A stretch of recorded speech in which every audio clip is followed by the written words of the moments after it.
Hoş gördük dostlar. Bugün kainatın yaranması, kainatın mənşəyi haqqındakı fərziyəvi bir iddiadan bəhs edəcəm. Bu iddia nədən ibarətdir?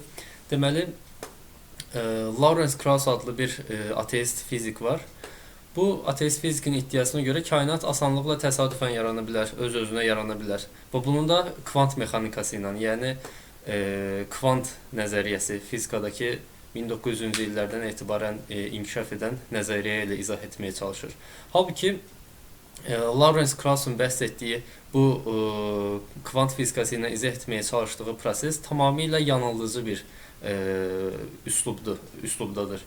Deməli, Krauss necə ifadə edir bunu? Biz bilirik ki, böyük partlayışla kainat yoxdan yaradılıb, yoxluqdan yəni kainat və içindəki bütün zərrəciklər, bütün maddə, enerji, zaman, məkan hamısı Allah tərəfindən yoxdan yaradılıb və bu da yaradılışın ən açıq, ən bariz dəlillərindən biridir. Lawrence Krauss isə bunu kvant fluktuasiyalarıyla və ya başqa sözlə desək kvant dalgalanmalarıyla izah etməyə çalışır.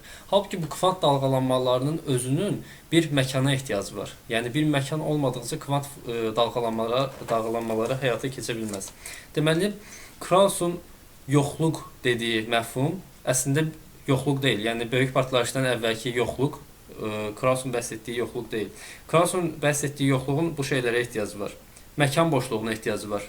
Məkan olmalıdır. Halbuki məkan özü böyük partlayışdan yaranıb. Kvant cazibə qanununa ehtiyacı var.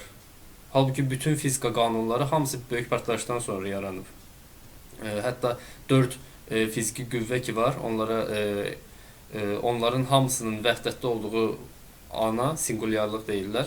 Yəni bütün bu qüvvələr, bütün bu qanunlar hamısı böyük partlayışdan sonra yaranıb. Bəzi təbiət qanunlarına ehtiyacı var. Bu dalgalanmaların güya kainatı yaratması üçün bəzi təbiət qanunlarına ehtiyacı var. Halbuki böyük partlayışdan əvvəl nə təbiət var idi, nə qanun var idi. Kvant mexanikası tənliklərinin məna kəsb etməsi üçün dəyişən zamana ehtiyacı var. Dəyişən zaman yəni bizim tanıdığımız zaman, yəni irəliləyən zamana ehtiyacı var. Halbuki zaman özü də yəni bu tənliklərin həyata keçməsi üçün lazımlı olan zaman özü böyük partlayışla yaradılıb. Və elə bir multikainat olmalıdır ki, onun sıfır enerji və kütləyə malik boşluğundan bizim kainat törəsin. Yəni multikainat onsuz da özü fərziyəvi bir iddiadır, heç bir sübutu yoxdur, cəfəng bir iddiadır. Güya ki çoxlu kainatlar var və biz də bu kainatlardan sadəcə biriyik və o çoxlu kainatların içindeki bir sıfır enerji ve sıfır kütleye malik bir boşluqdan deməli bu kvant dalgalanmaları baş verib, o da maddəni yaradıb. Halbuki bu heç bir müşahidə və təcrübəyə əsaslanmayan fərziyəvi bir cəfəng iddiadır. Deməli, bunlar hamısı sırf böyük partlayışın bizə göstərdiyi həqiqətdən, yaradılış həqiqətindən qaçmaq üçün ortaya atılan iddialardır. Və Lawrence Krauss'un bəhs etdiyi bu yoxluqdan yaranma, hətta kitab yazıb, kitabın adına qoyub ki, yoxluqdan necə hər şey yarana bilər. Və kitabında belə bir başlıq var Lawrence Krauss'un. Kitabında bu başlığında deyir ki, heç nə dayanıqsızdır. Yəni heç nə qeyri-stabildir.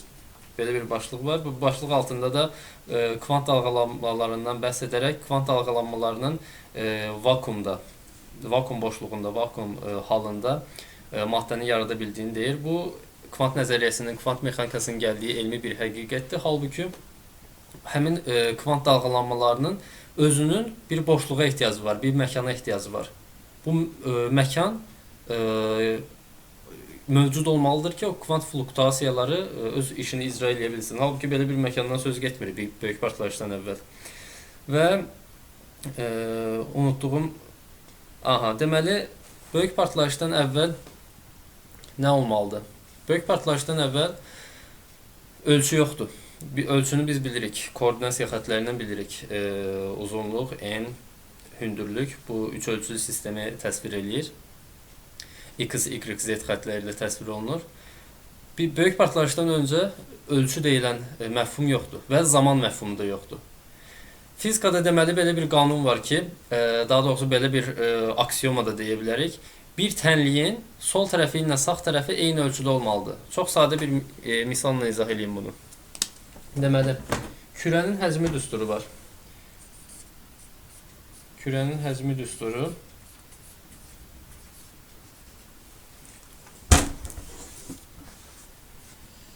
Kürənin həcmi düsturundan görürük ki, deməli, bu soldakı hədd sağdakı hədlərlə eyni ölçüdədir. Yəni həcm metrin kubu 3 ölçülü sistemdədir. Düsturun sol tərəfi də yenə 3 ölçülü sistemdədir. Burada 3'də 4 əmsal pi sabit ədəddir. R'in kubu isə, yəni radiusun kubu 3 ölçülü sistemdə yerləşir. Bu ölçücə düzgün tənlik adlanır. Ölçücə düzgün tənlik. İndi ölçücə düzgün olmayan tənlik nədir? Ölçücə düzgün olmayan tənlik budur ki, əgər bərabərliyin sol tərəfi ilə sağ tərəfi eyni ölçüdə deyillərsə, bu ölçücə düzgün olmayan, yəni xətalı bir tənlikdir. Demək ki, bu tənliyi yenidən işləmək lazımdır. Elə bir tənlik varsa. İndi mən sizə böyük partlayışda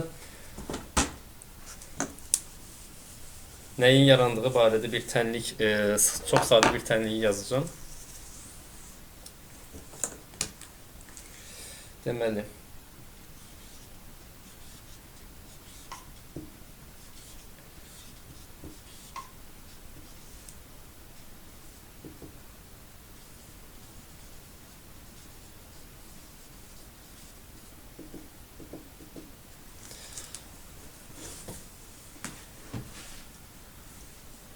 böyük partlayışdan öncə ölçüsüzlük var.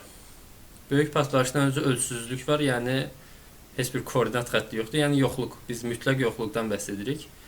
Ölçüsüzlük, x, y, z koordinat xəttləri yoxdur. Amma böyük partlayışdan sonra ölçü yaranıb. L, yəni uzunluğu ifadə edir.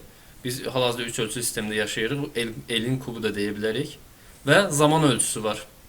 Big Bang-lə zaman ölçüsü yaranıb.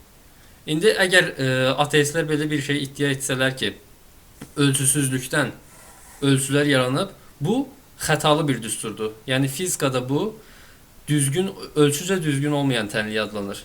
Yəni bu buna bərabər ola bilməz fizika qanunlarına əsasən. Bunu düsturla ifadə etmək düzgün deyil. Və bu da göstərir ki, ölçüsüzlükdən ölçüsü olan anlayışların, kəmiyyətlərin yaranması sadəcə yaradılışla, möcüzəvi bir yaradılışla mümkündür. Ona görə də söz oyunları ilə və yaxud digər iddialarla, fəziyyələrlə kainatın yaranmasına güya belə bir belə deyək, dinsiz bir açıqlama gətirmək qətiyyən düzgün deyil və çox elmdən kənardır və Lawrence Krauss və digərlərinin, digər bir çox alim var. Böyük partlayışı güya Allahı nəzərə almadan, Allahı belə deyək, zikr etmədən açıqlamağa çalışırlar. Halbuki bunların hamısı iflasa uğrayır. Bütün bu fərziyyələr tamamilə elmdən kənardır və heç bir məntiqi mahiyyət daşımır. Hələlik gələn görüşlərdək.